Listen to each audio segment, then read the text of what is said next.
खुलुमबाय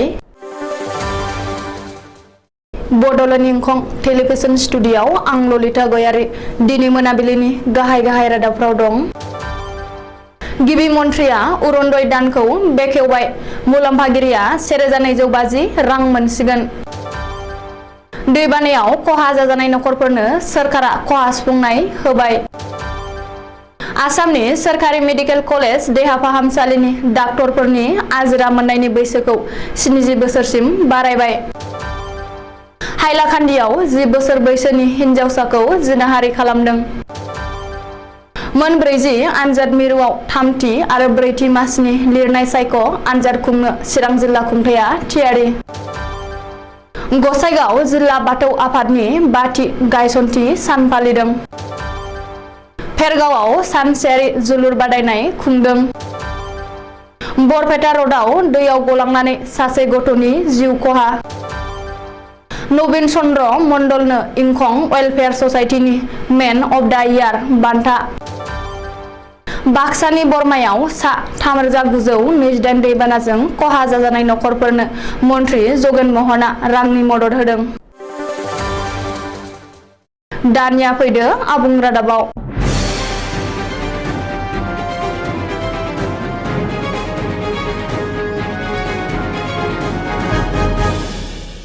गिबि मन्थ्रि डक्टर हिमन्त बिश्व शर्माया दिनै बेखेवबाय अरुणोदय दान।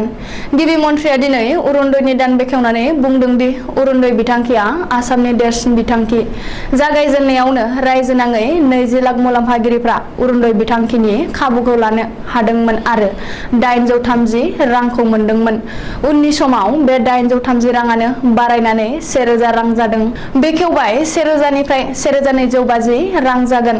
सोरखारा गोदानै बारायनानै होनाय 250 रांखौ मोब्लिबनि मासुल महरै मुलाम्फागिरिफोरनो होनाय जागोन होननानै गिबि मन्थ्रिया बुंथियो। मख'नो गोनांदि रायजो नाङै आरोबाव 6 लाख गोदान मुलाम्फागिरिफ्रा अरुणोदय बिथांखिनि रांखौ मोननो हागोन। नाथाय अरुणोदय बिथांखिनि मुलाम्फागिरिफोरनि फारिलाइखौ सोरखारा नायबिजिरगोन। दिनैनिफ्राय एनसिसि, एनएसएस, नेहरू इयुथ केन्द्र स्काउट एन्ड गाइडनि लाइमोन सेंग्रा सिख्लाफ्रा अरुणोदय दान मुलाम्फागिरिफोरनि नखर थांनानै आनजाद नायगोन आरो नायबिजिरगोन। मानोना सिगाङाव अरुणोदयनि रां मोननाय गोबांसा मुलाम्फागिरिफोरानो खानानै होनाय नेमखान्थिजों गोरोबा। गोबांनि नखरनि सोद्रोमाफोरा साख्रि मोनबाय आरो माखासेयानो गावनि गोसो बादि बे बिथांखिखौ नागिरनो हादों होननानैबो गिबि मन्थ्रि डक्टर हिमन्त बिश्व शर्माया फोरमायथिदों। देग्लायनि गिख्रंथाव दैबाना आरो हा गिसिगानायाव खहा जाजानाय नखरफोरनो रायजो सोरखारा दिनै खहा सुफुंनाय होबाय। दैबानायाव खहा जाजानाय मोनफ्रोमबो नखरनि बेंक एकाउन्टआव दिनै सोरखारा खहा सुफुंनाय एबा राङारि अनसुंथाइ सोना हरदों। रायजोनि मोन 34 जिल्लानि दैबानायाव खहा जाजानाय नखरफोरनो दिनै सोरखारा खहा सुफुंनाय होबाय। बिनि बागै गिबि मन्थ्रि डक्टर हिमन्त बिश्व शर्माया फोरमायथिनाय बादिब्ला रायजो नाङै 2,43,048 सुबुंनि नखरफोरा देग्लायनि दैबानायाव थारलायै खहा जादों। देग्लायनि दैबानायाव गोब्राब खहा जानायखौ सुफुंनायनि थाखाय रायजो सोरखारा 110 कौटि 10 लाख रां दिहुननानै हरदों।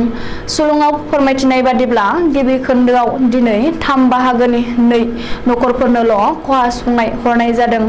गासै 1,36,098 बेंक एकाउन्टआव दिनै रायजो सोरखारा दैबानानि खहा सुफुंनाय एबा राङारि अनसुंथाइ सोना हरदों। साफ्रोमबो मुलाम्फागिरिफोरनि बेंक एकाउन्टआव दिनै TBTनि जोहै खहा सुफुंनाय रां सोनानै हरदों। बेनि थाखाय सिगाङावनो सोरखारनि बिथिंनिफ्राय मोनफ्रोमबो बेंक एकाउन्टआव 1 राङै सोना हरनानै भेरिफाइ खालामनाय जादोंमोन। ओरैहाय दैबानायाव गासैबो खहा जाजानाय गं 309 नखरफोरा दासिमबो गुबुन गुबुन जायगानि माथावरियाव आश्रय लानानै दं। बै नखरफोरनो फैगौ सेप्तेम्बर दानाव गिबि मन्थ्रिनि रिलिफ फान्डनिफ्राय 1 लाख राङै अनसुंथाइ होगोन। बबेखानि दैबानायाव खहा जाजानाय आरो बायफ्लंनाय दालां आरो माथावरिफोरखौ गोदानै बानायफिननायनि खामानिफोरखौबो सेप्तेम्बर दाननिफ्राय जागायगोन होननानै गिबि मन्थ्रि डक्टर हिमन्त बिश्व शर्माया बुंथिदों। आसाम सोरखारा बारायनानै होबाय। आसामनि सोरखारि मेडिकेल कलेज देहा फाहामसालिनि डाक्टरफोरनि आजिरा मोननायनि बैसोनि सिमाखौ मिथिनो हानाय बायदिब्ला आसाम सरकारनि मेडिकेल कलेज देहा फाहामसालिनि डाक्टरफोरनि आजिरा मोननाय बैसोनि सिमाखौ 70 बोसोरसिम बारायनानै होबाय।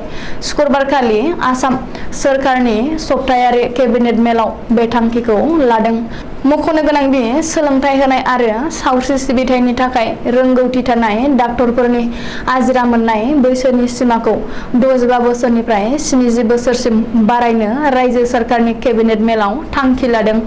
बबेखानि रायजोआव मेडिकेल कलेज आरो देहा फाहामसालिफोरनि बिबाङा बांदोंब्लाबो रोंगौथि गोनां डाक्टरफोरनि बिबाङा जोबोर खम आरो बे आंखालखौ सुफुंनो थाखायनो सरकारि मेडिकेल कलेज देहा फाहामसालिनि डाक्टरफोरनि आजिरा मोननाय बैसोनि सिमाखौ बारायनो थांखि लादों होननानैबो मन्त्रि पीयूष हाजरिकाया बुंदों। हाइलाकान्दि जिल्लायाव उन्दै हिनजावसाखौ जिनाहारि खालामनाय जाथाया सोराङाव फैदों।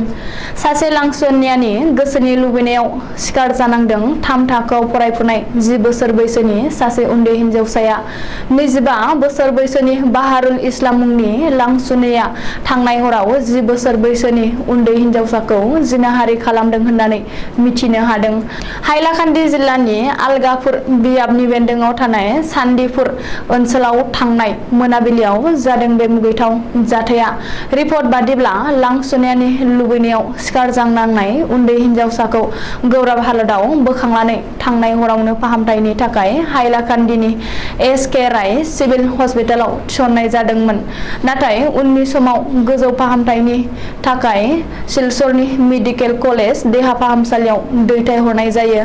बे समाव दुखुथिया हिनजावसाया सिलचर मेडिकेल कलेज देहा फाहामसालियाव थैनाय आरो थांनायजों जुजिगासिनो दङ। ओरैहाय बे जाथायनि दायनिगिरि लांसुनिया बाहारुल इस्लामखौ हाइलाकान्दि पुलिसआ थांनाय हरावनो एरेस्ट खालामो होननानै सुलुङाव फोरमायदों।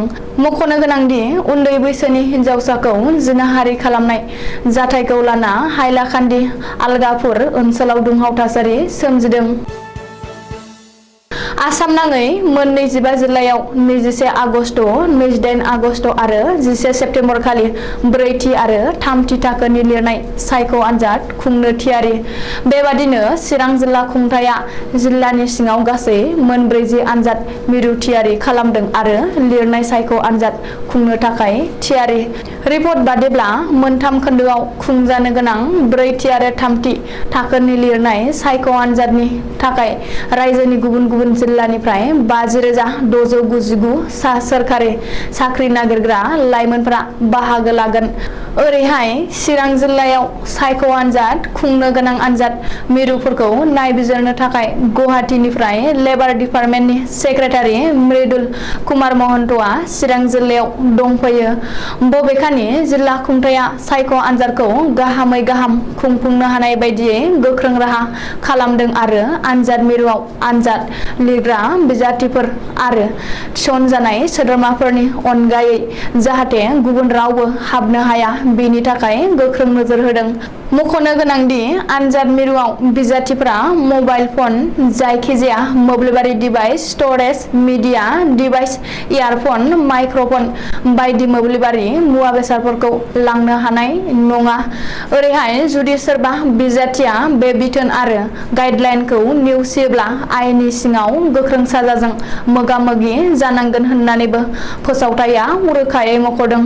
ओरैहाय 3थि आरो 4थि थाखोनि सायख' आनजादनि थाखाय सेबा मावख'आव रायजो सोरखारा 144 धारा जाबसिनदों। जाउनाव सेबा मावख'नि 100 मिटार जानथायाव जेबो रोखोमनि धर्ना आरो आन्दालन खालामनो हानाय नङा।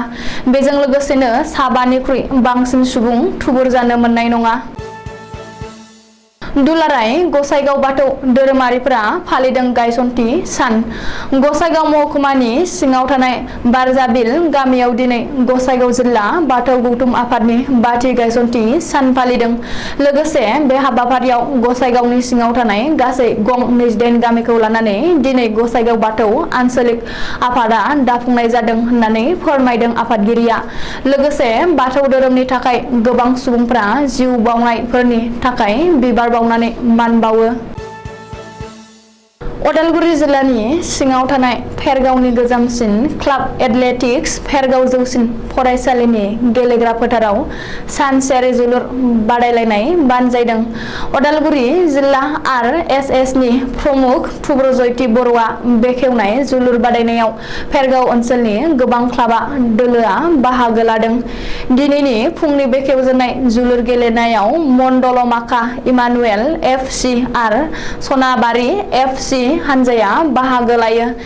गेलेजेननाय हानजायाव सनाबारि FC आ मण्डलमाखा इमानुएल FC खौ 1-0 गलाव फेजेनो।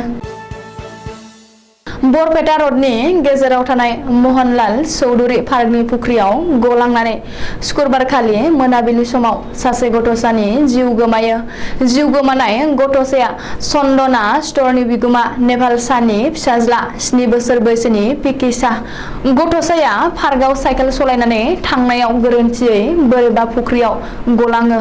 उनावहाय पुलिस आरो जायगानि सुबुंफ्रा गथ'साखौ बोखांनो नाजादोंमोनब्लाबो नाथाय जिउ थानाय समाव बोखांनो हायाखैसै।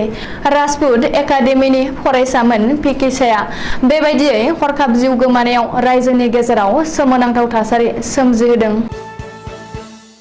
इंखं पाब्लिकेशननि सुंथानाय एबा बानजायनायाव इंखं वेलफेयार ससाइटिया बोसोरफ्रोमबो बोसोरनि साबसिन सुबुं एबा मेन अफ द इयार बान्थाखौ होबोबाय थादों। देग्लाय बोसोर 2022 आव बे बान्थाखौ सोनाब बंगनि आलिपुरदुवार सोनाब सातालीनि थागिबि मुर्शि नवीन चन्द्र मण्डलनो होनो थि खालामनाय जादों। मख'नो गोनांदि मुर्शि नवीन चन्द्र मण्डलआ भारत सोरखारनिफ्राय आजिरा मोननाय सासे गोजौ सारिनि मावख'गिरि सोरखारि खामानिनिफ्राय आजिरा मोनखांनानैबो नवीन चन्द्र मण्डलआ जनानै थायालासेनो सोनाब बंग रायजोआरि बर' थुनलाइ आफादनि मोनसे समाव आफादगिरि जाबोदोंमोन। बेनि उनाव सोनाब बंगआव मेस बर' समाज दानानै गायसनगिरि आफादगिरि जानानै दं। मेस बर' समाज दानानै नवीन चन्द्र मण्डलआ उन्दुहाबनाय मेस बर' हारिखौ फोजाखांनायाव गोबां खामानि मावबोदोंमोन। सोनाब बंगआव बर' हारिनि हारिमु धोरोमारि बिथिं बाथौ गाननाय जोमनायनि बिथिङाव मेस बर' आइजोफोरखौ दख'ना गानहोनाय बयबो हौवाफोरखौ आर'नाइ गानहोनाय सोलोंथाइ बिथिङाव मेस बर'फोरनि थाखाय बर' रावखौ फोथांनानै लाखिनो मुर्शि नवीन चन्द्र मण्डलआ आथिखालावबो खामानि मावगासिनो दं। बिनि अनगायैबो बिथांनि दैदेननायावनो आथिखालाव सोनाब बंगनि गं 138 गुदि फरायसालियाव बर' राव सोलोंनायनि बर' आयदा सोसनहोनो थाखाय 138 फोरोंगिरिफोरखौ सिलिगुरिनि नर्थ बेंगल इउनिभारसिटियाव बर' रावनि डिप्ल'मा एबा डिप्ल'मा इन बर' फोरोंथाय मावबादानि गेजेरजों डिप्ल'मा फोरमानलाइ गथायहोग्रोनानै फोरोंगिरिफोरखौ थिसननाय जायो। 75 बोसोर बैसोआवबो नवीन चन्द्र मण्डलआ आथिखालाव न'आव ओरैनो जिरायनानै थायाजासे खामानि मावबोगासिनो दं। बे मेन अफ द इयार बान्थायाव नोगोद 25,000 रां मोनसे मेमेन्ट आरो गांसे फोरमानलाइ होनाय जायो होननानै इंखं वेलफेयार ससाइटिनि नेहाथारि कमलाकान्त बसुमतारिया मिथिहोदों आरो लोगोसेयैनो बे बान्थाखौ फैगौ 19 सेप्तेम्बर 2022 आव सानसेयारि बड'लेण्ड इंखं पाब्लिकेशननि जोनोम सान खुंनायाव चिरां जिल्लानि बिजनियाव इंखं पाब्लिकेशननि अडिट'रियाम हलावनो गथायनाय जागोन होननानैबो फोरमायथिबावदों। थांनाय बावैसो दानाव दैबानाजों खहा खालामजानाय सुबुंफोरनि गेजेराव गासै आसाम हादोरसाजों लोगोसे बाक्सा जिल्लायावबो रांखान्थियारि मदद होनाय हाबाफारिखौ खुंफुङो। बाक्सा जिल्लानि बरमा फरायसालिमानि न'आव खुंफुंजानाय राङारि मदद राननाय हाबाफारियाव बाहागो लानानै आसाम सोरखारनि मन्त्रि जगेन महना आसामनि गिबि मन्त्रिखौ साबायखर जासियो।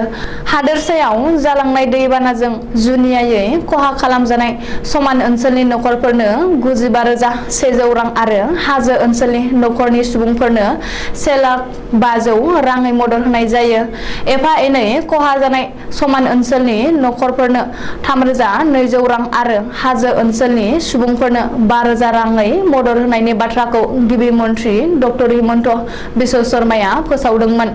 बिथांनि फोसावनाय बादिनो दिनै गासै हादरसाजों लोगोसे बाक्सा जिल्लायावबो दैबानाजों बांग्रिजों खहा खालामजानाय 3,988 सुबुंफोरनो मेलनि गेजेरजों राङारि अनसुंथाइनि मदद होनाय जाबाय होननानै बिबुंथि लाखियो मन्थ्रि बिथाङा।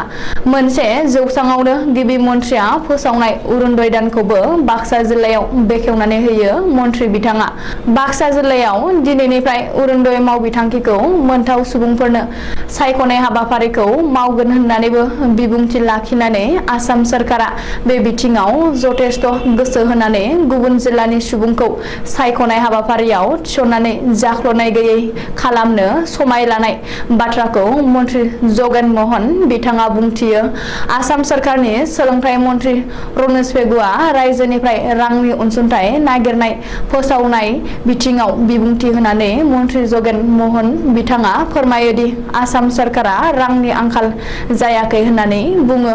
सोलोंथाइ मन्थ्रि रमेश पेगुआ रांखान्थियाव गोख्रों फरायसुला फरायसुलिफोरखौ बिथांनि गावनि फरायसालियाव जेसेबां हायो मदद होनायनि बाथ्राखौसो बुंदोंमोन होननानै बुंथियो मन्थ्रि जगेन महना।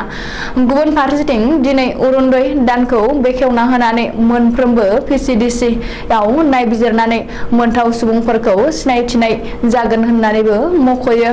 बे नायबिजिरनाय खामानियाव फरायसालिनि फरायसाफोरखौ थिसनथाइ होनानै टयट'खौ लानायनि राहाखौ खालामनाय जागोन होननानैबो मन्थ्रि बिथाङा बुंथियो। बाक्सा जिल्लानि ADC आश्राफुल आलमआ बेनि सायाव बेखेवनाय जथुमाव बाहागो लायो। MLA फुबेन बर', BTC आयेन आफादनि बुंथिगिरि काथिराम बर', EM कोनसायाम दास, राकेश ब्रह्म आरो जिल्ला खुंथायनि गोबां मावख'गिरि बिथांमोनहा। दिनै मोनाबिलिनि रादाबा एसेनोसै। गोजोन्थों।